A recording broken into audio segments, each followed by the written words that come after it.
Yang repot kan kalau malingnya pinter, yang nyolong sendirian, yang 8 jutaan rakyatnya.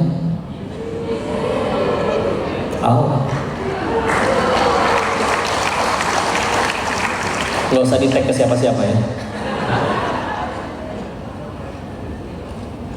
Tapi dia pintar, tapi dia begini dan tapi begitu. Tar dulu bos, kamu lihat dia pintar dari mana? Masalahnya jujur aja, kita tinggal di tempat yang kunci jawaban bisa dibeli, bahkan ijazah pun bisa dibeli. Ya. Terus tahu-tahu baru jutaan rakyat, ya ini agak PR. Terlepas dari itu, ya udah kita balikin. Berarti tujuan pendidikan dalam Islam ya buat apa? Ayatnya diulang 4 kali di dalam Al-Quran, tidak plek ketiplek persis sama, tapi intinya sama. Di Al-Baqarah di ayat 129 dan 151. Di Ali Imran di ayat 164, dan yang terakhir surat ke-62 Al-Jumu'ah di ayat keduanya.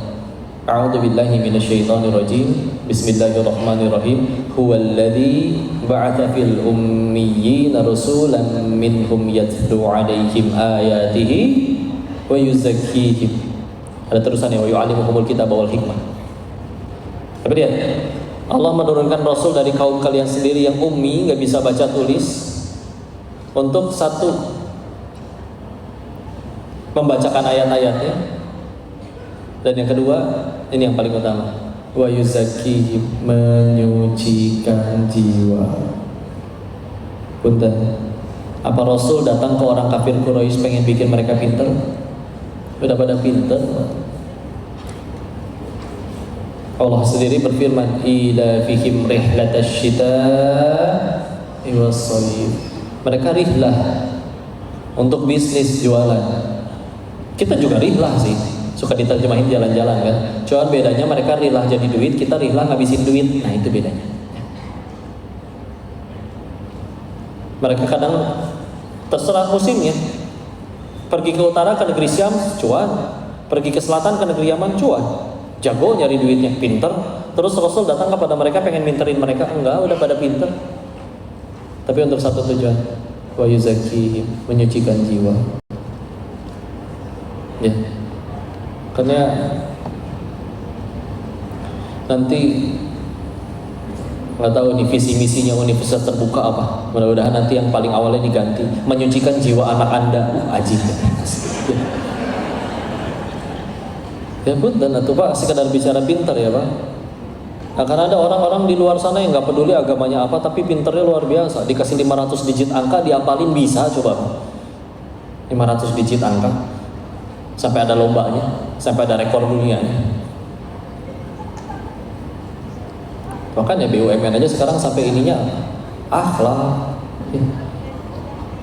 Karena ya pinter. Allah nggak pernah nyuruh kita 24 jam sholat dan ruku doang. Kalau sekedar sholat dan rukunya aja, meskipun kita tahu sholat itu penting, tapi pun orang Jepang bisa bikin robot yang 24 jam ruku dan sujud nggak pernah berhenti. Nggak usah dicas kok, bisa dibikin pakai tenaga matahari. Tapi dia ngelihat ibu-ibu ketabrak nggak akan nolongin dia. Dan kita nggak akan berkata, wah dia robot yang soleh, enggak. Kita nggak pernah disuruh 24 jam sholat, tapi kita beragama udah bikin kita jadi manusia yang seperti apa? Ya. Yuk sucikan jiwa, yuk bismillah. Dan uniknya, doa Nabi Musa alaihissalam waktu pengen ketemu sama Fir'aun untuk berdakwah diabadikan di Quran surat 20 Toha di ayat 25, 26, 27, 28. Rabbi shrah li sadri wa yassir li amri wahlul 'uqdatam min lisani yafqahu qawli. Rabbi shrah li sadri, ya Allah lapangkan dadaku. Ini orang kuat, Nabi Musa, sekali nonjok orang mati. Tapi tetap kalau hatinya lagi nggak lapang, dadanya lagi nggak lapang, sulit berdakwah. Makanya bismillah ya. Mudah-mudahan kalian tuh, wabil khusus yang tenaga pendidik, ya lapang dulu hatinya. Karena kalau ngajar sambil mikirin pinjol, mikirin utang, Ya bismillah lah, mudah-mudahan di sini makmur. Tapi ya punten ya, kita berharap pengen dapat pendidikan bagus, guru honorer di luar sana ada yang gajinya 250.000 sebulan. Ya.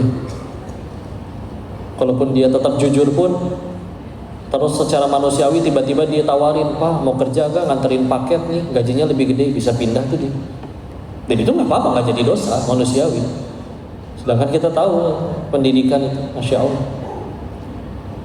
Orang bilang masalah kemanusiaan terbesar kemiskinan, kelaparan, kriminalitas. Enggak. Ada yang lebih bahaya, nggak punya ilmu, atau lebih parah lagi nggak mau nyari ilmu. Orang nggak, anggaplah misalkan dia bapaknya kaya banget, bisa bikin kampus sendiri, bisa bikin sekolah sendiri. Tapi kalau ternyata nggak punya ilmu, lepas dari orang tua, terus gimana? Kerja nggak ada yang betah nerima, sebulan pecat, dan nggak ada skillnya. Gaji saya kok, tolong gaji saya cuma 1 juta. 1 juta sebulan nggak apa-apa. Ya udah, besok tolong nyetir ya. Nggak bisa kok. Ya udah, bantu ngajar deh, itu ada ngajar tahsin buat anak-anak SMP. Nggak bisa kok. Atau ngapain ya? Nyapu aja, males kok. Terus gimana? Nggak akan dikasih 1 juta sebulan juga nih. Akhirnya dengan nggak mau nyari ilmu, nggak punya skill, nggak punya value diri, nggak bisa nyari nafkah, jatuh kepada kelaparan, jatuh kepada kemiskinan, nggak didampingin iman, nyolong. Punya ilmu, coba ya, kumpulin berapa banyak orang di Indonesia yang bisa bikin pesawat terbang seperti Pak Habibie. Nggak akan nyebar CV kayaknya beliau. Ditawarin sama perusahaan, "Pak, tolong Pak, saya butuh jasa Bapak." Dan kita lupa begitu anak-anak kita lulus, yang dipikir oleh mereka adalah gimana caranya mereka, ya udah kerja. Gimana dong cara kamu? Saya setiap hari nyebar 20 CV ke 20 perusahaan. Tapi lupa ada juga yang harus ditingkatkan selain jumlah CV-nya. Hai, kamu punya apa? Dia datang ngelamar kerja, tahu-tahu bilang, "Pak, saya minta gaji dong 50 juta. Nggak akan langsung diusir kok. Ditanya dulu, "Kamu bisa apa, Bos?" Ternyata dia benar-benar punya skill yang orang lain nggak punya. Oh, jangan. Udah gitu jujur lagi. Jangankan dikasih gaji 50 juta. Udah saya harus buka cabang ke 725 nih di Makassar. Tolong kamu yang mimpin deh. Saya nggak mau kalau yang lain. Ada masalah keuntungan yang di sana nanti bagi 2 aja. Dimodalin. Ini istilah yuk. Bahkan ada beberapa teman-teman yang ini kita nggak bicara agama dulu, tapi dari sudut pandang tentang duit ya istilahnya. Teman-teman yang miliuner, mereka pada punya standar kayak gini. Nggak semua, tapi sebagian dari mereka punya standar kayak gini. Punten. Kalau dia ketemu orang misalkan umur 40 loh, tapi jangankan nafkahin diri sendiri, tapi malah punya banyak utang di mana-mana, fix ya. Punten, sorry, mohon maaf. Ada yang salah sama diri kamu. Nah punten, kamu nggak usah punya skill lah. IQ-mu nggak tinggi, tapi kamu jujur, bismillah. Ya. Dan mulai kerja, nggak sekolah dia, lulusan SMP, umur 15 tahun udah kerja, tapi jujur, bismillah, nggak mungkin makan sendiri, nggak cukup. Dikepake sama orang, serius. Meskipun gajinya cuma dikasih makanan, nggak dikasih duit lagi bulanan, tapi cukup buat kamu hidup, bismillah. Kalau sampai udah akhirnya dari umur 15 sampai 40 kok yang nggak punya apa-apa malah pada punya utang, ada yang salah pasti. Sampai orang tuh, ya nggak ada yang mau ngasih kamu kesempatan. Ya. Maka yuk sama-sama dari diri dulu. Tadi lapang dada ya. Rabbi syrahli sadri wa yassirli amri. Mudahkanlah urusanku. Ini yang keren. Selanjutnya wahlul 'uqdatam min lisani. Lepaskanlah kekakuan atau kekeluhan di lidahku, di lisanku ya. Yafqahu qauli, agar mereka mengerti. Tafsir yang paling banyak beredar, kenapa Nabi Musa minta kekakuan di lisannya dilepaskan? Karena dulu katanya beliau itu, ya ini juga di riwayatnya ada ya, beliau itu waktu kecil pernah makan bara api, jadinya ngomongnya cadel, celak, ya, gagap lah istilahnya gitu. Sampai akhirnya makanya minta berdoa seperti itu. Tapi ada riwayat tafsir lain yang menjelaskan bahwa enggak, Nabi Musa nggak mungkin gagap, Karena kalau misalkan beliau cadel, gagam, gak bisa ngomong, maka akan berseberangan dengan ayat Quran yang lain, yaitu Quran surat 14 Ibrahim ayat keempat. Ya.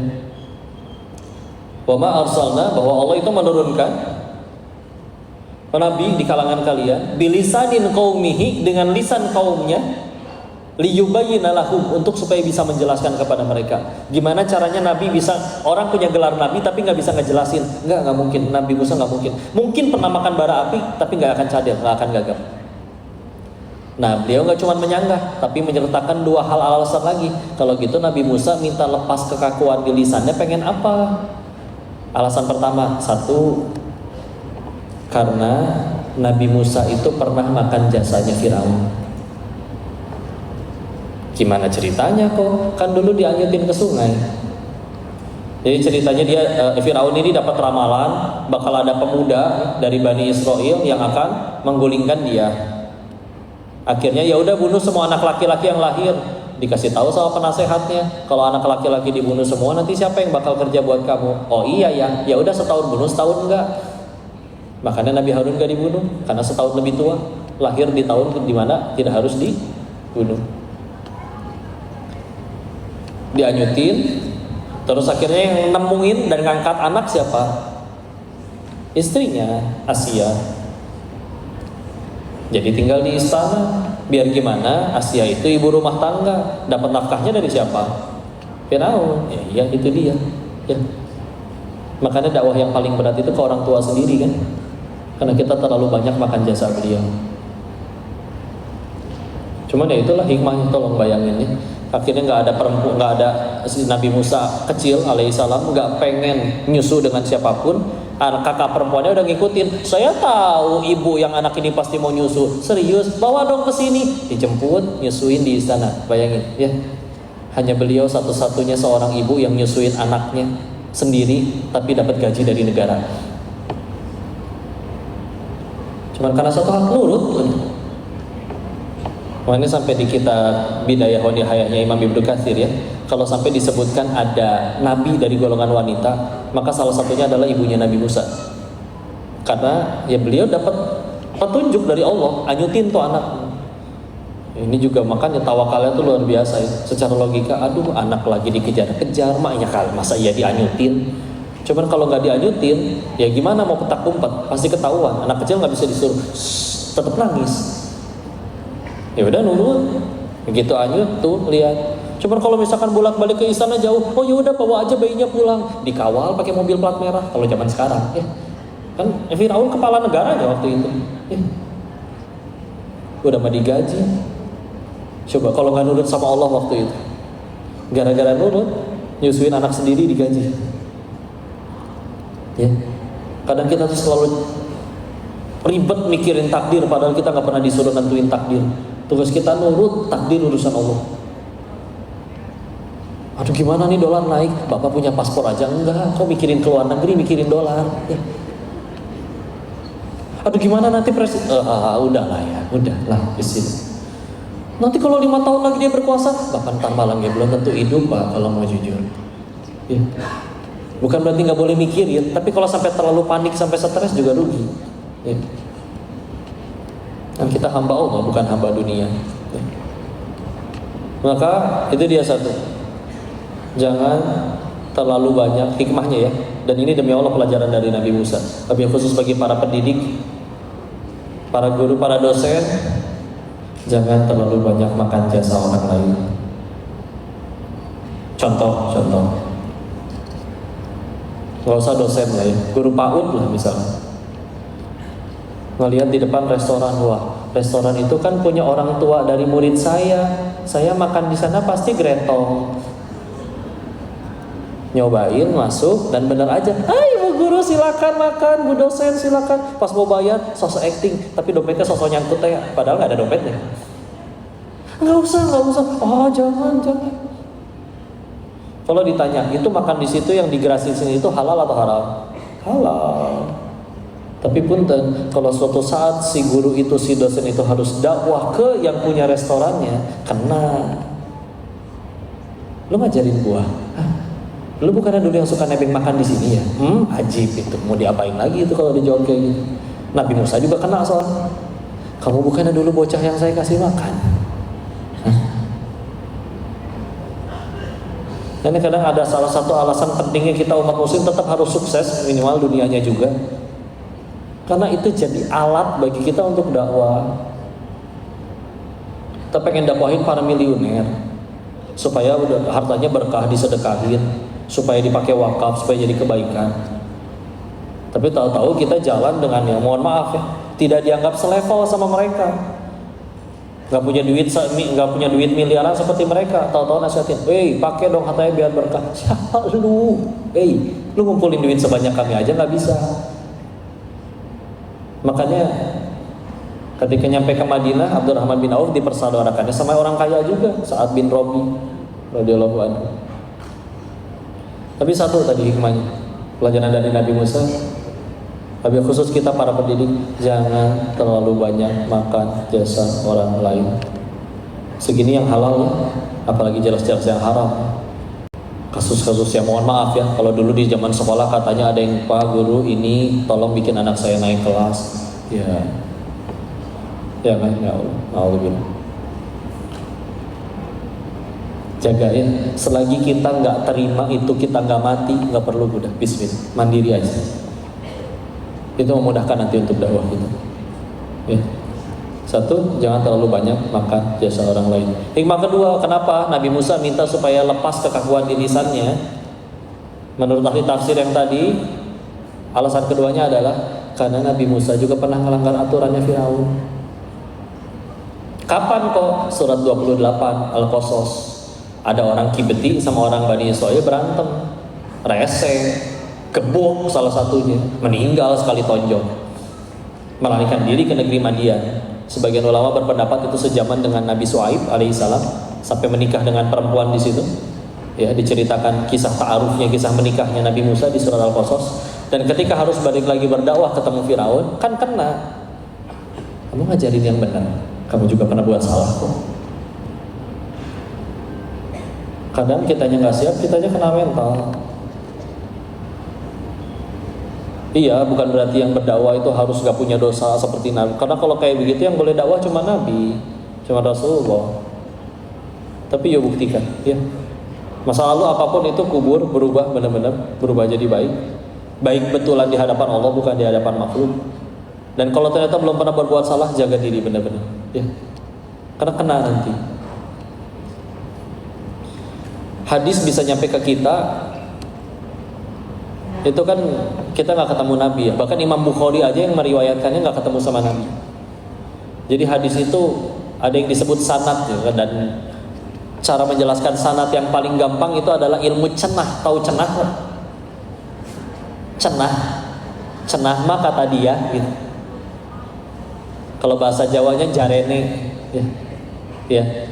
Kan contoh Imam Bukhari kan nggak ketemu sama Nabi, tapi cenah mendengar gurunya Qutaibah bin Sa'id berkata, Qutaibah bin Sa'id cenah mendengar gurunya Sufyan bin Uyainah berkata, Sufyan bin Uyainah mendengar gurunya lagi cenah berkata, namanya Imam Az-Zuhri.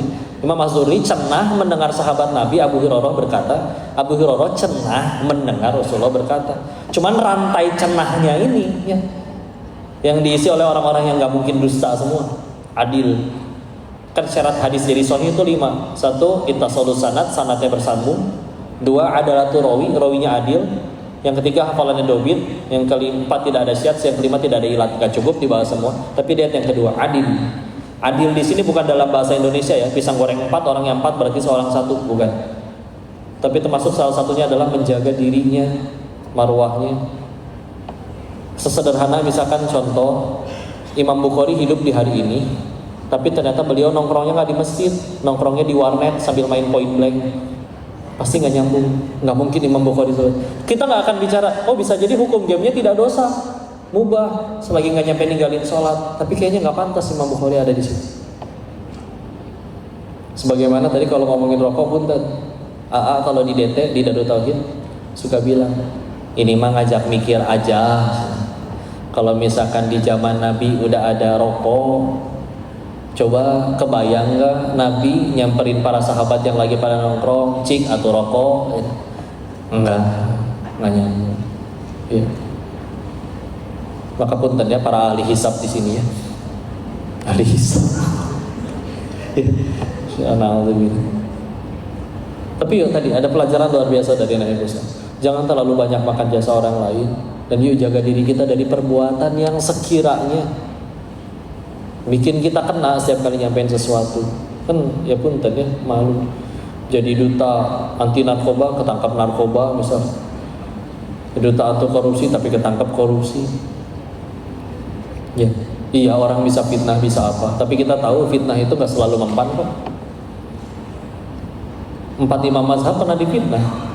Imam Abu Hanifah, Imam Malik bin Anas, Imam Muhammad bin Idris Syafi'i, Imam Ahmad bin Hambal, 4-4-nya pernah dipenjara. Tapi ada yang benci sama mereka? Enggak, sholatnya aja kita ngikutin mereka. Buya Hamka pernah dipenjara. Tuduhannya ngeri, ingin menggulingkan Indonesia. Tapi Soekarno menjelang wafat mintanya satu, saya pengen disolat ini cuma sama Buya Hamka. Bebas, gak ada yang percaya. Dan gara-gara ditangkap, kitab tafsir Al-Azharnya selesai. Sedikit ulama Indonesia yang punya kitab tafsir. Dan kalau gak ditangkap, beliau gak punya waktu untuk menulisin itu semua, karena jadwal beliau padat banget. Gara-gara ditangkap bisa nulis. Kata yang nangkapnya, yes, kita berhasil menyingkirkan orang baik ini, orang benar ini, jadi kita bisa melanggengkan kebusukan kita. Yes, dia tersingkirkan. Ya, kata Allah gampang. Dibikin gak kena tuh ke orang-orang. Kan balik lagi tadi ke value diri. Ada orang yang misalkan kita kenal benar-benar baik gitu, terus kita bilang, tahu nggak, dia tukang selingkuh, tahu, kita bisa ditampar tuh. Yang benar aja loh kalau fitnah, nggak mungkin saya kenal dia baik-baik. Tapi kalau orang juga ngelihat kita baik di medsos, baik di kehidupan, emang orangnya suka bohong, nggak pernah tepat waktu, dikasih amanah nggak pernah beres, tahu-tahu ada gosip miring tentang dia, percaya. Sing lurus. Tahu enaknya hidup lurus? Semuanya gampang aja, semuanya gampang untuk berpikir, oh ini adalah kebaikan. Contoh, bapak hidup lurus, nyampe rumah, istri ngambek, sederhana, pasti lagi digoda setan. Tunggu sama-sama sholat, beres, duduk ngobrol berdua, dengerin dia cerita, dengerin aja. Kadang dia nggak perlu logika kita. Jelas-jelas dia juga lagi stres, capek, tahu-tahu begitu cerita ke suaminya malah langsung dikatain, emang secara logika tuh nggak bisa mah. Enggak lah, dia lagi nggak perlu itu.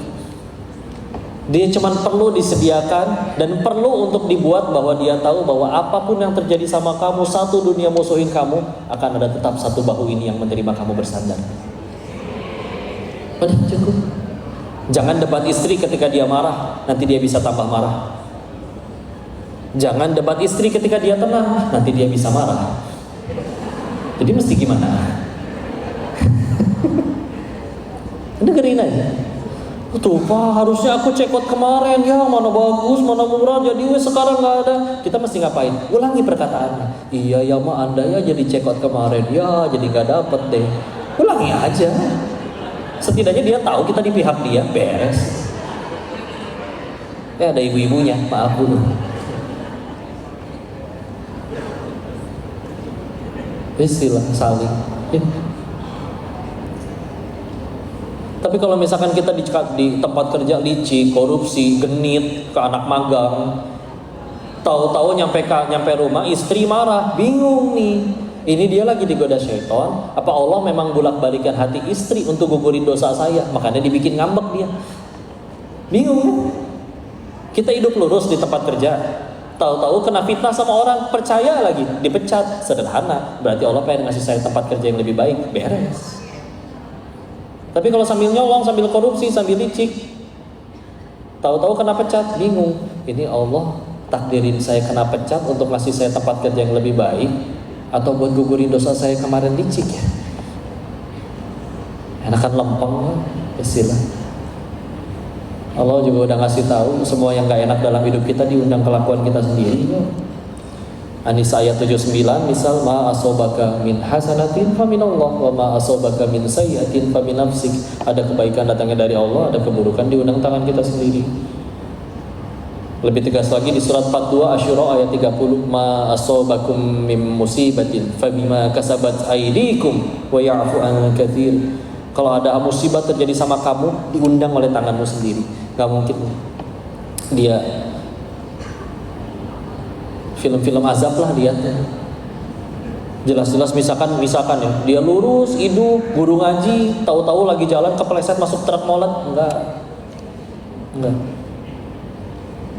Pasti diundang oleh kelakuan. Kita tahu di dalam Islam dulu ada aturan, sekarang belum ditetapin lagi karena ini memang bukan negara yang menjalankan syariat.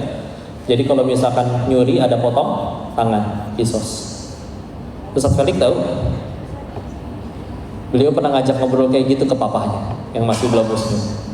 Pak, kalau misalkan Indonesia suatu saat pakai hukum Islam, kalau nyolong tangannya dipotong loh. Papa takut gak tinggal di Indonesia? Ya enggak lah. Kenapa gak takut? Ya papa gak akan nyolong, papa bukan maling. Maka atas alasan apa tangan papa dipotong? Yang takut siapa? Yang bakal nyolong aja ya. Maka adil justru ya. Dan itu pelajaran luar biasa dari Nabi Musa. Sekarang perhatikan, semua nabinya Allah, kalau ditanya siapa manusia yang paling mulia, maka adalah nabi-nabinya Allah. Di antara sekian banyak manusia yang Allah ciptakan, semua nabi-nabi Allah, semuanya punya skill expertise-nya masing-masing. Nabi Nuh bisa bikin kapal, ya. Dan salah satu guru sejarah pokok Ustadz Budi Asari pernah bawa literatur sampai jadi blueprint kapalnya Nabi Musa, dibawa ketika ceramah di sekolah tinggi perkapalan, dikasih lihat ke semua guru besarnya. Mereka berkata, kami nggak sanggup bikin kapal ini. Ini kapal siapa? Kapalnya Nuh alaihissalam. Nabi Idris alaihissalam bisa menjahit. Sebelum zaman beliau pakaian tuh kayak kain ihram, cuma dibuntel-buntel doang. Nabi Daud bisa melelehkan besi. Rasulullah pandai berdagang karena orang Quraisy. Lihat, tapi apapun yang mereka punya skill, mereka semua tetap berdakwah. Maka Allah izin mengulangi apa nasihat dari guru kami dulu ketika masuk ke dunia dakwah. Punten. Nah, kalau ada yang menjadi pengajar, wabil khusus pengajar di sini, guru, apapun istilahnya, mau dosen, mau guru, yang penting mengajar. Kalau ada yang datang ke sini mengajarnya karena terpaksa, guru kami dulu bilang, keluar. Kami nggak butuh kalian. Nggak ada sejarahnya peradaban diubah oleh orang yang ngajarnya terpaksa. Keluar. Kalau aslinya tadinya pengen kerja di bank, pengen kerja di mana, tapi nggak keterimanya ngajar di sini, nggak butuh. Udah pulang aja, keluar. Mau jadi apa yang dididik kalau kita ngajar aja kepaksa? Kok kenapa jadi marah-marah gini? Enggak, tenang, kalem ya. Tapi dulu digituin sama guru. Kamu mau niatnya apa? Ngajar, hah? Kalau kamu masuk sini atau ngajar di sini atau ikut ke dakwah karena ya udah tadinya pengen berkarir ini nggak dapet, ini nggak keterima, ini apa? Enggak, kami nggak butuh, udah pulang aja. Keluar.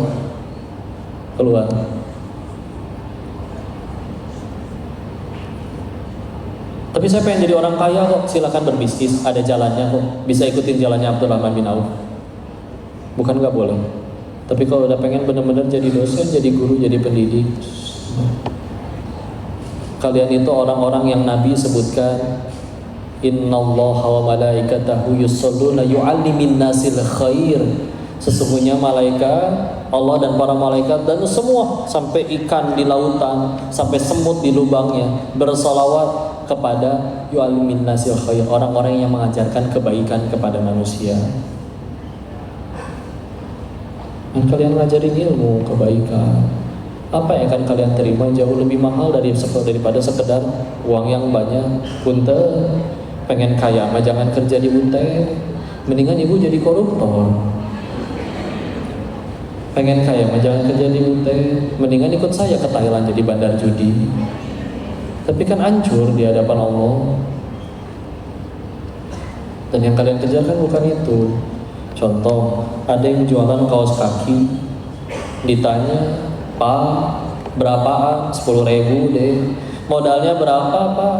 8.000, ya Allah Pak, hari gini cuma ngambil cuan 2.000 Pak. Iya, emang kenapa? Bapak mau kaya mah jangan dagang kaos kaki, mendingan jadi koruptor, gitu cenah. Si bapaknya malah jawab kayak gini, enggak, saya kan suksesnya bukan ketika saya kaya, tapi ketika kaos kaki saya dipakai oleh saudari saya sesama muslimah untuk menyempurnakan menutup auratnya. Berhasil berarti tujuan saya dagang. Kalau pengen ke surganya Allah harus paling kaya dulu, Allah dong yang gak adil, kan Allah yang bagiin. Kalau harus punya jabatan dulu, Allah dong yang gak adil, kan Allah yang nentuin. Yang sekarang pada punya jabatan kan bukan karena jago kampanye, karena Allah lagi uji aja. Atau karena gak punya aib, bukan, karena Allah tutupi aja aibnya. Ayo, ini ada analogi sederhana. Ada yang pernah lihat bulan purnama? Pernah ya? Indah ya, ciptaan Allah, Masya Allah, tabarakallah. Pertanyaannya satu, ada nggak orang ngelihat bulan purnama dengki? Bu, ibu nggak boleh ya lihat bulan itu, yang boleh cuma saya, tahu nggak? Ada yang kayak gitu? Nggak, ya. Semuanya lihat bulan barengan, kelihatan nggak? Kelihatan selagi nggak kehalangan genteng atau nggak merem. Ya. Maka itulah gambarannya kalau kita memperebutkan sesuatu yang luas, karena semuanya pasti kebagian, jadi nggak usah ribut. Beda kalau kita memperebutkan sesuatu yang sempit. Contoh dunia, udah mah dapetin yang kudu bak-bak, begitu bonyok, benjol, belum tentu dapat. Contoh 270 juta penduduk Indonesia, yang boleh jadi presiden berapa orang? Satu. Kebayang 270 juta orang rebutan satu posisi yang sama, gimana rusuhnya negara kita? 2024 yang rebutan cuma 3 paslon aja berantemnya tetap se-Indonesia kan?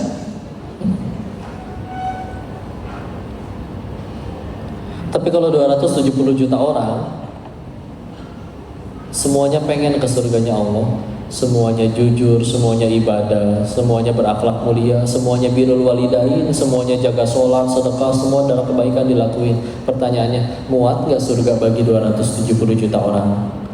Lega, gak usah berantem. Karena kalau jelas-jelas kita padahal di lembaga kebaikan gini tahu-tahu berantem, bertengkar, sederhana. Pasti ada dunia nyelip di antara kita. Kursus saya yang jadi rektor, kursus saya yang jadi dekan, jangan rebutin apa. Kayak gini saya hari ini meninggal nggak akan ditanya nggak akan ditanya berapa orang yang datang di gedung ini. Saya cuma bakal ditanya satu, apa niat kamu dakwah hari ini?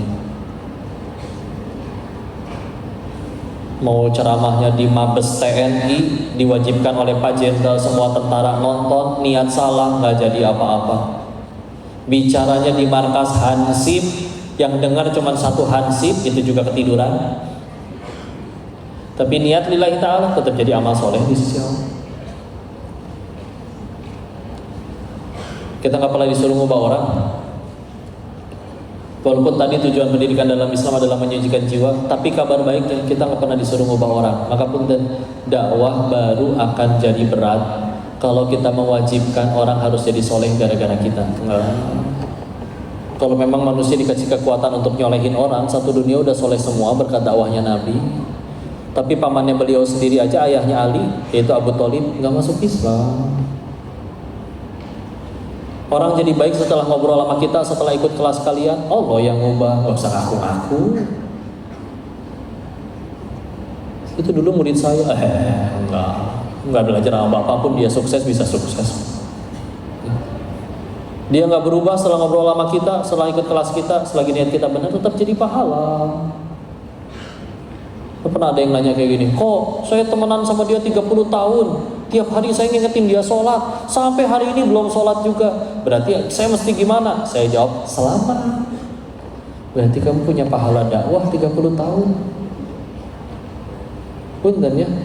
Kebayang kalau misalkan kita nasihatin orang, itu orang baru nasihatin orang sholat, itu orang baru sholatnya 30 tahun kemudian, terus pahalanya baru cair 30 tahun lagi gitu.